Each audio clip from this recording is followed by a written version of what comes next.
নমস্কার বন্ধুরা, আমার রান্নাবান্না চ্যানেলে আপনাদের স্বাগত। আজকে আমি তোমাদের দেখাবো খুব সহজ কিন্তু ভীষণই টেস্টি একটি বাঙালি রান্না, ডিম ভাপা।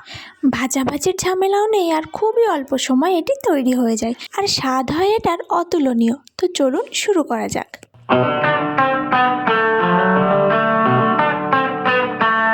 এর জন্য আমি দুটো ডিম নিয়ে নিয়েছি। তোমরা তোমাদের প্রয়োজন মতন ডিম বাড়িয়ে নিতে পারো। আমরা দুজনের মতন ডিম নিয়েছি। তো এবার একটি প্যানে জল বসিয়ে দেবো ডিমগুলো সিদ্ধ হওয়ার জন্য। আর জলে একটু লবণ দিলে ডিম দুটো খুব সুন্দর সিদ্ধ হয়, খোসা ছাড়ানোর সময় একদম সমস্যা হয় না।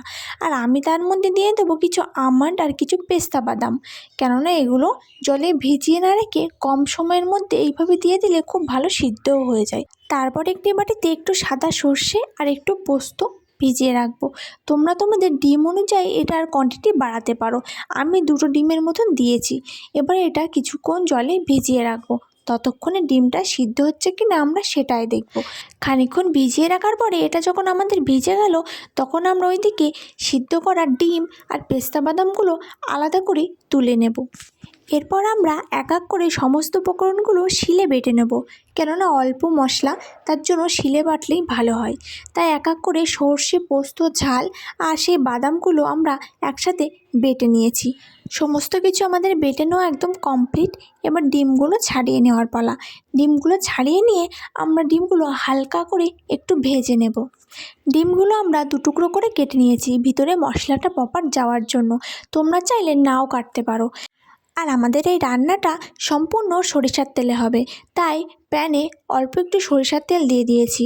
আর তার মধ্যে একটু হলুদ আর লবণ দিয়ে দেব। দিয়ে দেওয়ার পরে ডিমগুলো ঠিক উল্টো পিঠ করে আমি ভেজে নেব। খুব বেশি ভাজবো না, যেন হালকা একদম ভাজা হয়েছে এমন বোঝা যায়। বেশি ভাজলে ডিমের গায়ে একটা ছাল ছাল মতন আসে, সেইটা আমাদের আসবে না। একদম হালকা আছে আমরা অল্প করে ডিমগুলো ভেজে নেব। ডিমগুলো আমাদের সম্পূর্ণ ভাজা হয়ে গেছে। এবার আমি নিয়ে নিয়েছি ঢাকনা লাগানো একটু কৌটো। তোমরা তোমাদের ডিম অনুযায়ী কৌটো বড় ছোট নিতে পারো। এবার তাতে হালকা করে নিচে একটু তেল মাখিয়ে নিয়েছি।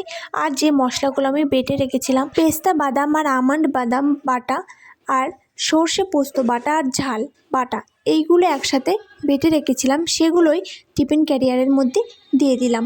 তারপরে একটু লবণ স্বাদ মতন আর একটু হলুদ, আর বেটে রাখার পরে যে জলটা ছিল বাদাম বাটার, সেটা আমি এর মধ্যে দিয়ে দেবো। জলটা ফেলবো না। এবার এই সমস্ত উপকরণগুলো আমরা বাটির মধ্যে ভালো করে মিশিয়ে নেব।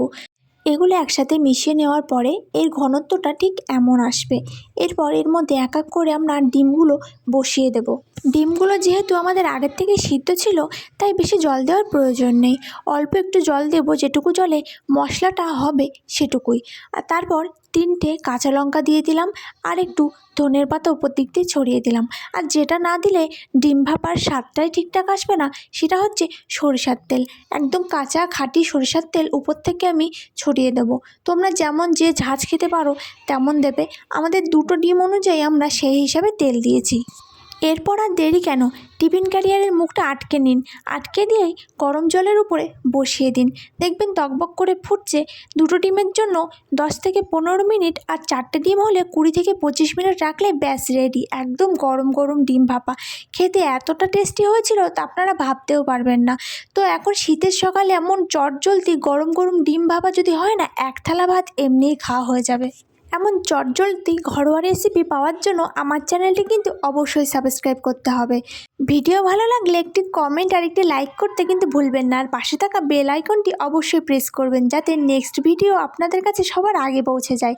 তো আজকের মতন এই পর্যন্তই। দেখা হচ্ছে পরবর্তী কোনো রেসিপির ভিডিও নিয়ে। আর আপনাদের যদি কোনো ডিমান্ড থাকে অবশ্যই আমার কমেন্ট বক্সে জানাতে পারেন। তো সবাইকে ধন্যবাদ।